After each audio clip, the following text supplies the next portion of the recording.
In every corner of the world, there are secrets.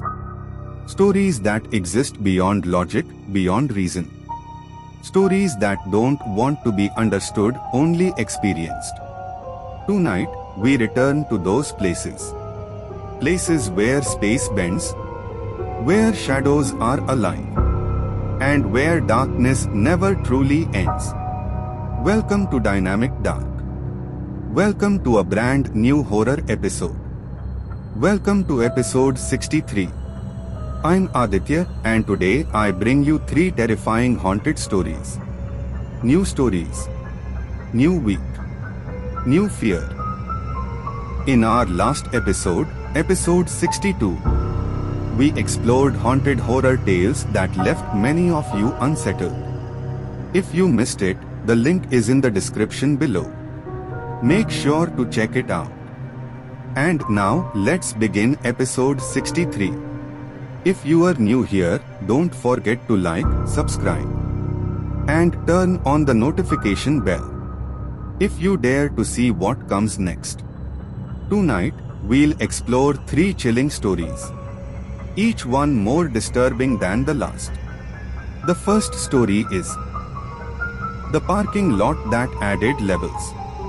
The second story is the stairwell that refused to end. And the third story is the school corridor after hours. If you love horror like this, then you're in the right place. Because only on Dynamic Dark will you experience classic creepypasta style horror, blended with psychological fear and haunting, unexplained darkness. For the best experience, put on your earphones or headphones. Let the silence, the suspense, and the shadows consume you. And if your room lights are on, turn them off for a more cinematic and terrifying experience. Now, let's begin today's first story. The parking lot that added levels. Smiling face with holes. I parked my car on level B2. It was late. The parking lot was almost empty. Just the low hum of the fluorescent lights and the echo of my footsteps bouncing off the concrete pillars. The air smelled faintly of cold cement and tires. A subtle draft whispered between the pillars, as if the building itself was breathing. I shivered. I clearly remember the sign. B2. Near the elevator. It looked ordinary, familiar, safe. I locked my car, feeling the metal click beneath my fingers. I began walking away slowly. Every step echoed unevenly. Sometimes faster, sometimes slower than my own heartbeat. The silence was oppressive. It felt alive, pressing against me. Watching. I paused. Looked around. Nothing moved. Only shadows clung to the corners, stretching, pulling. The pillars felt wrong, closer than they should be. Then farther. Then normal again. A faint, distant sound, maybe a car horn, maybe a footstep, made my stomach twist. My skin prickled. I could almost feel something observing. A presence just beyond my vision. I told myself it was nothing. Just exhaustion. Just a late night. I moved forward. My shoes scraped lightly on concrete. Each sound echoed unnaturally. The hum of the lights seemed louder as I approached the elevator. Then I saw it. A shadow. Or maybe more. Near one of the pillars. Still. Faceless. Watching. Impossible. I was alone. Every pillar I passed felt slightly altered. The space. Subtly shifting as if the lot was aware of me. I took a deep breath, trying to steady my pulse. The elevator doors gleamed in the dim light. Closed. silent, ordinary. But I could feel it. The lot was remembering me. Waiting. I exhaled. Pressed the button. The soft click echoed back, mingling with the low hum. And in that moment, I realized. This was no ordinary parking lot. It would not forget. And it would not let go. When I returned, the elevator panel felt wrong. Something about it didn't make sense. The buttons that should have been familiar, B3, B4, weren't there. Instead, there were floors I had never seen before. B5, B6, all the way down to B9. I laughed nervously, forcing myself to breathe normally. Old building. Bad renovation, maybe. Or maybe. I hadn't noticed before. But my heart didn't follow my rational thoughts. I stepped closer, my fingers hovering over the buttons. I pressed B2 anyway. The elevator doors slid shut slowly. And the mechanical hum began. At first, normal. Ordinary. But then, the subtle vibration beneath my feet didn't feel right. The hum of the motor deepened, low, almost like a growl. The lights inside flickered as I gripped the handrail. I tried to focus, told myself it was nothing. Just an old elevator, creaking and groaning. Just shadows playing tricks on me. The panel reflected my face. I stared at myself, Ronan. But behind me, a dark blur flickered for a fraction of a second. Impossible. No one was there. I told myself I was imagining it. But the thought didn't leave my chest. It sat there, heavy and cold. The elevator shuddered as it started descending. The numbers ticked down, faster than I expected. B1. No. Not B1. The next floor was B5. How was that possible? The buttons hadn't changed. The lights flickered again, and I saw movement in the corner of my reflection. A black shadow, faceless, standing still, staring. I froze. Every rational thought left me. The elevator hummed deeper, almost aware of me. Every vibration felt like it was syncing with my heartbeat. My hands gripped the rail tighter. And then, the shadow seemed to lean closer. Not moving, but closer. Watching. I tried to tell myself it was nothing. A trick of the flickering lights. An exhausted mind playing games. But the air felt heavier. Thicker. Like the elevator wasn't just descending, it was pulling me into something deeper, something waiting. The hum grew louder, almost like breathing. I could hear the faint scraping of metal on metal, echoing somewhere below, somewhere that shouldn't exist. The lights flickered faster now, casting distorted reflections of the walls. Each panel seemed stretched, warped, like reality itself bending. And then, before I could catch my breath, the elevator jolted. B2 flashed once. Then B5. Then B6. Faster. Impossible. I swallowed hard. The shadows didn't move, they waited. Faceless, black, silent. And I realized, with a sinking dread, this elevator was no longer following the rules. It was leading me somewhere. Somewhere I wasn't meant to go. The elevator doors slid open onto B5. At first glance, everything seemed normal. Too normal. Too clean. The walls looked freshly painted, not a chip or scratch in sight. Lights glowed brighter than the dim flickering ones below. The hum of the building felt almost welcoming, but wrong. Cars sat neatly in their spots, engines still warm, as if someone had just parked them. Yet there was no one. No footsteps, no distant voices, nothing but the faint hum of electricity. I walked slowly past the vehicles, each step echoing off the pristine concrete. My eyes darted to each reflection, expecting, hoping to see someone, anyone. But the shadows stayed empty. Then I saw it. A dent on a bumper. Familiar. My car. My own car, parked as if I had never left it. A shiver ran down my spine. Everything below B5 had been distorted, twisted, wrong. And yet here, it was too perfect. Too clean.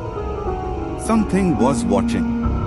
I noticed movement at the edge of my vision. Faceless black shadows, subtle, hovering just beyond the lights, fluid, surreal. They didn't move like humans. They glided, slipping between cars and the walls, always at the edges, always watching.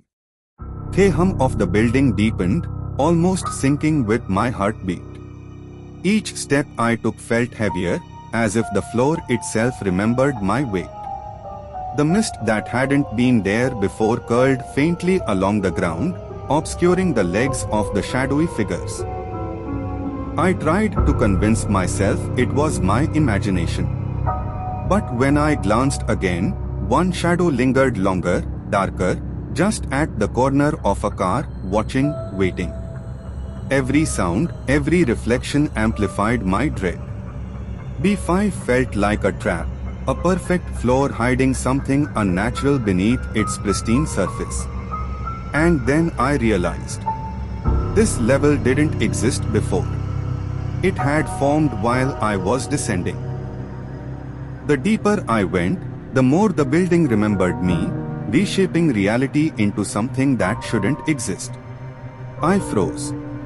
The black shadows hovered closer, not attacking, not moving aggressively, but present, alive. And in that silence, I understood. I was no longer on a floor I knew. I was somewhere else entirely. Every level below looked the same. B6, B7, B8. At first, I thought it was a trick of my eyes. But then I saw it. On every level, my car. Same number plate. Same dent on the door. Not a single difference. I stepped closer, my footsteps echoing unnaturally in the empty spaces. Each level stretched farther than possible, endless rows of vehicles perfectly identical. It wasn't just that the parking lot looked similar. It was copying me. Copying my every move, my every step. Faint mist curled along the ground, curling around the faceless black shadows at the edges of each level. They glided silently, never human, just fluid darkness, always at the periphery. Sometimes, one would pause, lingering just long enough to make me aware it was watching. The lights flickered intermittently, casting distorted reflections of the cars and shadows. The hum of the building deepened, vibrating slightly under my feet, syncing with my heartbeat. I realized I couldn't tell which level I was truly on anymore. Each floor merged with the next, like a hall of mirrors built from concrete and steel. I tried to reason with myself. Maybe I was hallucinating. Exhausted. Losing touch. But the shadows, the perfect repetition, the hum, it all told me the truth. This place wasn't following rules. It wasn't a building anymore. It was alive. And it had noticed me. Each shadow, each perfect car, each mirrored floor was part of it. Watching. Learning. Waiting. I froze. Beneath the mist, the black figures moved just out of clear sight, fluid and surreal. No human form, no face. Just presence. I realized, with a cold certainty, that this parking lot was not just infinite. It was sentient. And it had copied me. I reach at B9. Silence. No cars. Not a single vehicle in sight. Only a sign mounted high on the wall.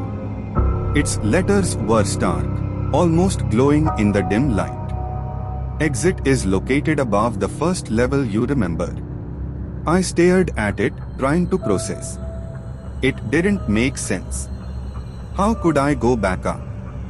The elevator doors had closed behind me, and now it didn't respond. I pressed every button. Nothing. Just darkness creeping in. The lights flickered and then went out completely, plunging me into a black void. Faint mist began to rise along the floor, curling unnaturally, and at the edges, faceless black ghosts appeared, gliding silently, fluid, surreal, never human. They weren't attacking, but their presence was suffocating, watching, waiting. I could feel them in my peripheral vision, always there, just out of clear sight. I took a cautious step forward. The hum of the building had deepened, low and vibrating, syncing with my pulse. Every step echoed strangely, like the floor itself was aware of me. The sign's message repeated in my mind. Exit is above the first level, you remember. But which level was that? B2? B5? Or had that level even existed? The shadows lingered closer, stretching across the floor, pooling near walls, moving fluidly but always silent. I realized the building had become something alive. Something that remembered me, tracked me, and now tested me. The darkness pressed in, the elevator still unresponsive, and the faceless forms gliding at the edges made it clear. There was no simple escape. Only the building, the shadows, and me. I don't know how long I walked. The ramps never seemed to end. Every stairwell led deeper, twisting into shadows I couldn't recognize. Sometimes, I thought I heard engines starting nearby. A car's muffled roar, but no lights. No signs of life. Sometimes footsteps echoed behind me, soft, careful, stopping whenever I stopped.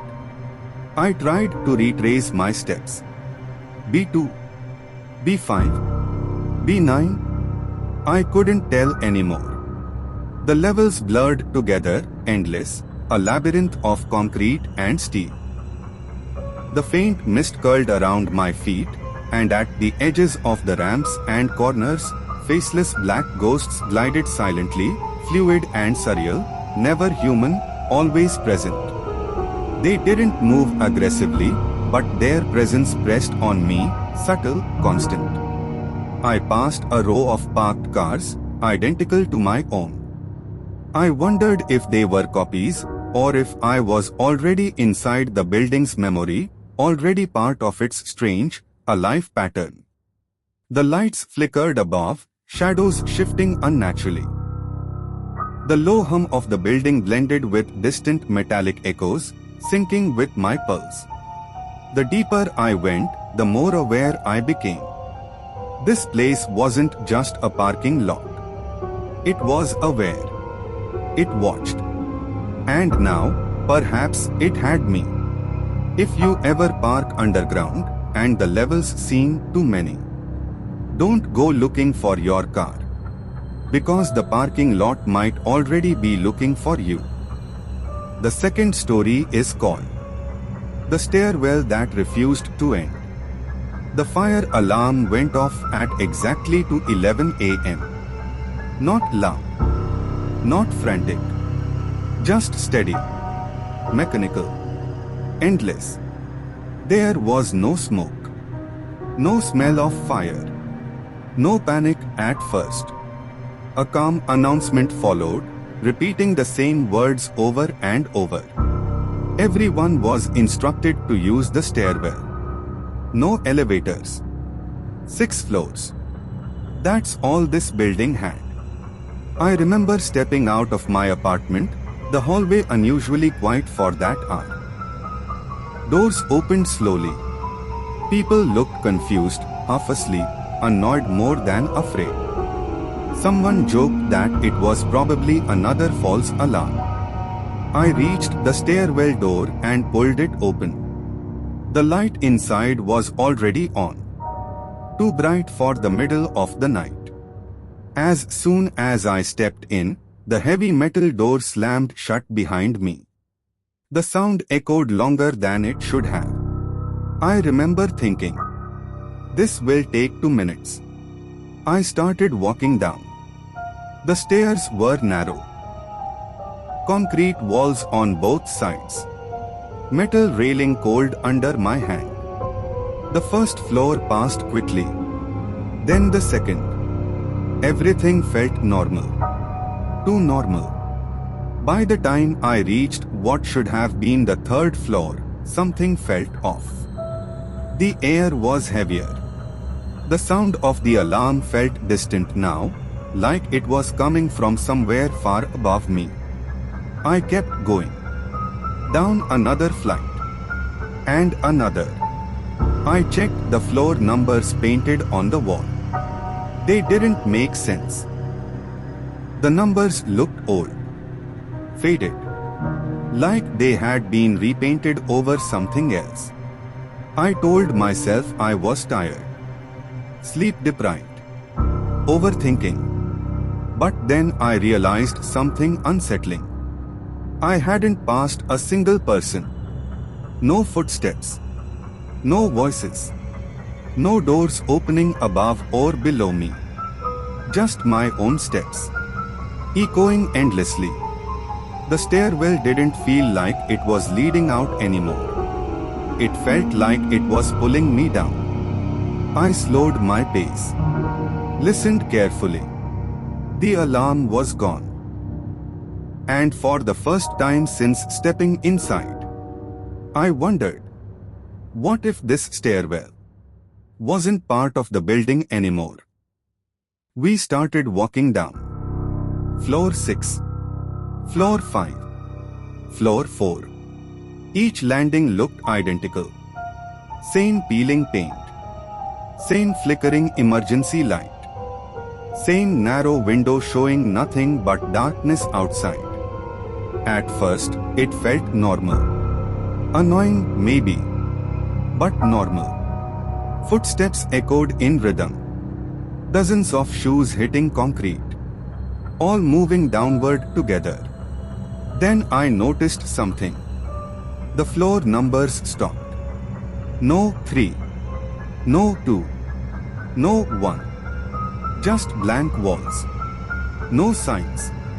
No arrows. No markings of any kind.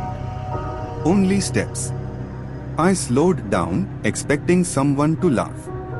To say it was a prank. Or that I had missed a sign. No one did. The stairwell felt tighter now. Not smaller. Just heavier. Like the air itself had thickened. People stopped talking. All I could hear were footsteps. Breathing. And the distant echo of the alarm far above us. Then I heard it. A whisper. Not loud. Not dramatic. Right behind me. Stop counting. I froze. I turned slightly, trying to see who said it. But the stairwell curved just enough that I couldn't see anyone's face clearly. I asked, "Why?" The steps continued. No one answered. I tried to laugh it off. Stress does strange things, I told myself. Middle of the night. Fire alarm panicked. But when I looked back up, I couldn't see the top anymore. The stairwell above us was gone. Swallowed by darkness and concrete. Just more stairs. Going down. And for the first time, I realized something terrifying. We weren't evacuating. We were descending. And whatever was below us didn't want us to know how far we'd already gone. That's when I saw them on the landing below us. At first, I thought it was a trick of the light. The emergency bulb flickered, and for a split second, something darker than the darkness itself stood near the railing. I blinked. It was still there. A black figure. No face. No features. No reflection. Just a solid, unnatural absence of light. Shaped like something that didn't belong. I looked around, expecting someone else to react. No one said anything. We kept walking. As we reached that landing, the figure didn't move, didn't breathe, didn't shift. It simply stood there, facing the stairs, as if waiting for us to pass. The moment my eyes drifted away, just for a second, I felt it. A change. I looked back. The figure was closer to the edge now. Not walking. Not stepping. Just repositioned. I didn't say anything.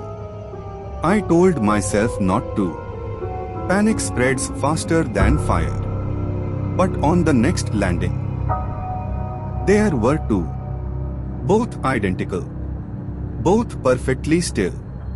Both darker than the shadows around them. Someone near the front slowed down.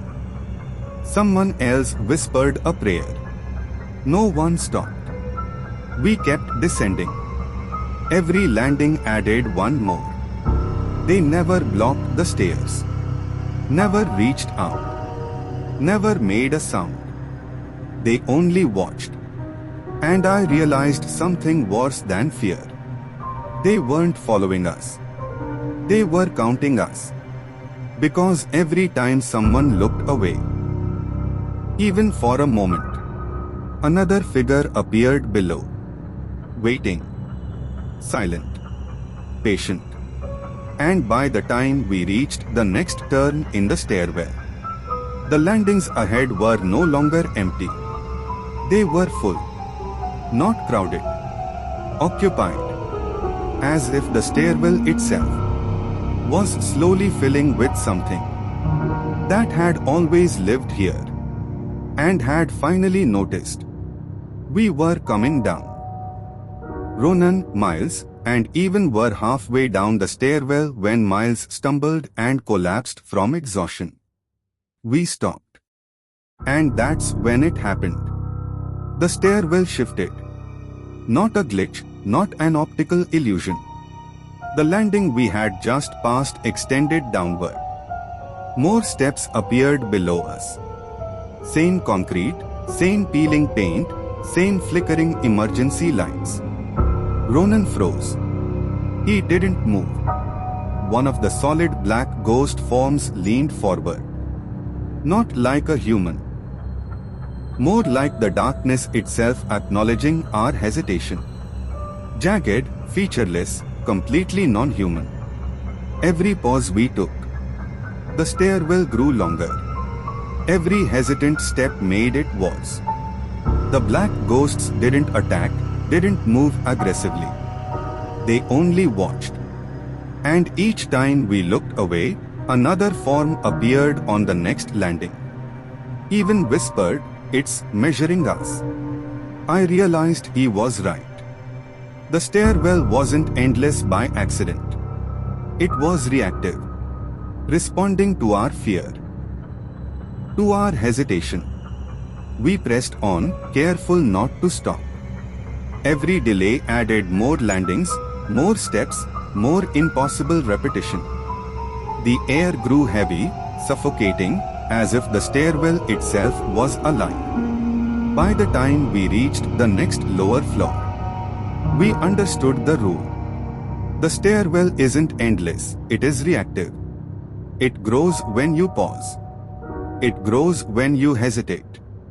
And if you ever find yourself in a stairwell that refuses to end, stop moving. And it will only get worse. Ronan, Miles, and even tried retracing their steps, hoping to find the stairwell that led back up. But it was gone. The metal door we had passed earlier vanished. In its place was a wall, smooth, unfinished, like it had never been a door at all. We paused. Our footsteps echoed against the concrete, dull and hollow. And then I noticed it. The black ghost forms were closer now. Not moving in a human way. Not shadows. Not smoke. They simply existed. Silent, featureless, jagged, completely non-human. The air near them grew colder. Not like a draft, but like the absence of warmth itself. Every glance away, every hesitant step, made them appear closer. They didn't chase us. They didn't reach out. They only occupied the space, pressing in on us, making the stairwell feel smaller, heavier, alive. Ronan whispered, "They are waiting." I didn't argue. No one did. We only tried to move forward, toward what felt like a directionless infinity. And for the first time, I realized something terrifying. We couldn't go back. The stairwell was no longer just reactive. It was trapping us. And the black forms knew it. I kept walking, never stopping, never resting. The stairwell seemed to stretch endlessly below me. Concrete repeating, flickering emergency lights, identical landings. As if the world itself had folded in on itself. I don't know how many hours passed. Minutes? Days. Time didn't exist here. Sometimes I hear footsteps behind me. Soft, echoing, but not synchronized with mine. Sometimes I hear breathing that isn't mine. Slow, deliberate, oppressive. And I know I'm not alone. The black ghost forms are still there. Featureless, jagged, solid, completely non-human. They don't move aggressively. They don't chase. They just exist. And every glance away makes them seem closer. I don't dare stop. Because I've learned the rule. Hesitation only makes the stairwell grow. It reacts to fear, to pause, to attention. Every step forward feels heavier. Every landing repeats infinitely. Every breath reminds me that the black forms are watching. Though they do not breathe, do not blink, do not exist in any human sense. If you are ever trapped in a stairwell that doesn't seem to end, never stop walking. Never hesitate. Because the stairwell will respond. And the black forms will only grow closer. And if you look away, you may never find your way out. The third story is the school corridor after hours. I stayed late to submit an assignment. The school was quiet. Too quiet. The main corridor stretched ahead, long, empty, familiar. Or so I thought. I took the first turn and immediately felt it was longer than it should be. Each step made the corridor stretch further. Lockers repeated. Classroom numbers jumped beyond the official map. I passed doors I had never seen. A voice whispered from behind me, "Welcome back." I froze. No one was there. Microphone narration 3. The black figures appear. Weo. That's when I saw them. At the end of the corridor. Black figures stood silently between lockers. Faceless. Still. Watching. When I blinked, one closer. When I turned, another closer. They weren't walking. They were emerging from the walls themselves. Microphone narration 4 names on the desks. VO. I entered an empty classroom. Every desk had a name. Not student names, my name, repeated hundreds of times. I touched the closest desk. Cold. Empty. But I could feel their presence behind me. The corridor outside wasn't shortening. It was expanding. Toward me. I tried to run. The corridor twisted. Doors led back to the same hallway. Lockers stretched endlessly on both sides. Every shadow in the corner seemed to lean closer. Every turn I took. They were already there. The walls themselves seemed to pulse, stretching and folding in ways that shouldn't be possible. The fluorescent lights flickered erratically, casting long, uneven shapes across the endless rows of lockers. Footsteps echoed behind me. But when I turned, there was nothing, only the presence of something dark, faceless, and watching. I realized. The corridor doesn't want me to leave. It's alive. It moves when I move, grows when I pause. And the black forms. They are patient, waiting. Every step I take feels heavier. Every breath tight. As the hallway stretches farther, folding in on itself, pulling me deeper into its impossible length. I want to escape. But the corridor already knows where I will step next. And I'm trapped. I stopped counting steps. Somewhere along the way, the numbers stopped mattering. Left turns, right turns. They all began to feel the same. The corridor no longer felt like part of the school. It felt like something built around me. The lights above flickered in a pattern I couldn't recognize. Not random. Intentional. Every few meters, I passed the same classroom door. Same cracked paint. Same dusty window.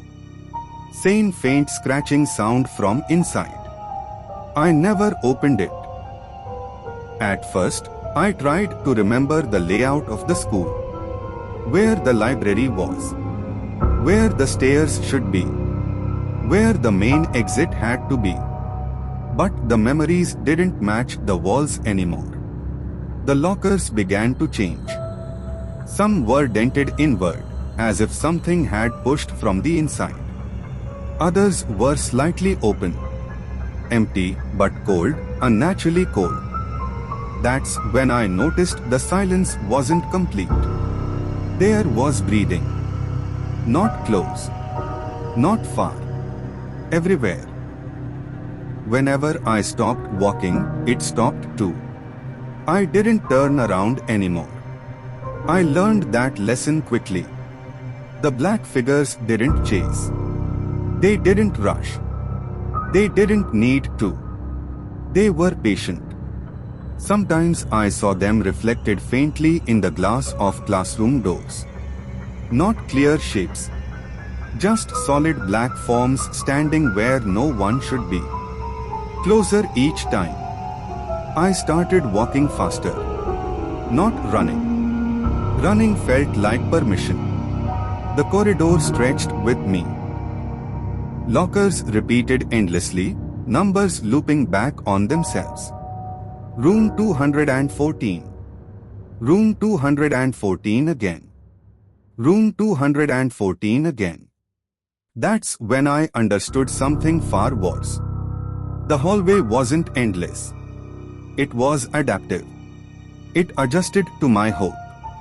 Whenever I believed an exit was close, the corridor quietly corrected me. I finally saw a door marked exit. Green sign. Clear letters. Familiar design.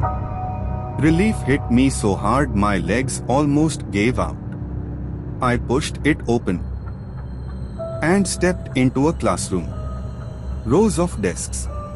A blackboard. Dust hanging motionless in the air. On every desk, scratched deeply into the wood, was the same word. Welcome back. That was when the lights went out completely. I don't remember screaming. I don't remember running. I remember walking. Just walking. Because stopping makes them closer. So if you are ever alone in a school after hours, and the corridors feel longer than they should, if the lockers repeat, if the doors seem familiar no matter how far you go, don't look for an exit. And never trust a hallway that feels like it's waiting. Because the school doesn't close at night. It remembers. And when you think you've finally escaped, you might just be stepping into another classroom. So that was the end of episode 63 of Dynamic Dark. If these chilling tales and haunted stories made you shiver, tell us in the comments which story kept you awake tonight. The most terrifying comment. I, Aditya, will pin it. Don't forget to like, subscribe, and enable notifications bell so you never miss our next descent into the unknown. And share this video with your friends and family if they can handle the fear. Have a haunted location, creepy encounter, or urban legend to share? Drop it in the comments. The idea with the most likes will be featured in our next episode. Episode 64 is coming soon, where we will dive deep into creepypasta horror stories, uncover darker mysteries, cursed places, and secrets that linger where the shadows never sleep. Stay tuned, keep watching, and dare to explore the terrifying unknown with Dynamic Dark every episode at 7:45 p.m.